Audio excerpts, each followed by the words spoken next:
സംസ്ഥാനത്ത് കനത്ത മഴ തുടരുകയാണ്. ഇടുക്കിയിൽ മഴയ്ക്ക് ശമനമുണ്ട്. ജലനിരപ്പ് ഉയർന്നതോടെ മുല്ലപ്പെരിയാർ ഉൾപ്പെടെ 7 ഡാമുകൾ തുറന്ന് വെള്ളമൊഴുക്കുന്നത് തുടരുകയാണ്. വയനാട് പനമരത്ത് വീടിന് മുകളിൽ മരം കടപുഴകി വീണെങ്കിലും വീട്ടുകാർ അത്ഭുതകരമായി രക്ഷപ്പെട്ടു.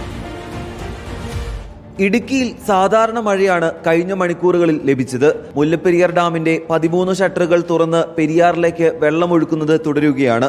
വീടുകളിൽ കയറിയ വെള്ളം ഇറങ്ങി തുടങ്ങി. 36 കുടുംബങ്ങളാണ് കുമളിയിലെ ക്യാമ്പിൽ കഴിയുന്നത്. നെടുങ്കണ്ടത്തെ 6 ഗ്രാമങ്ങളെ വെള്ളത്തിലാഴ്ത്തിയ മലവെള്ളപ്പാച്ചിലിന് 3 ഉരുൾപൊട്ടലുകളും കാരണമായി. ചൂലപ്പാറ, പാലാർ മേഖലകളിൽ ഉരുൾപൊട്ടിയ ദൃശ്യങ്ങൾ റിപ്പോർട്ടറിന് ലഭിച്ചു.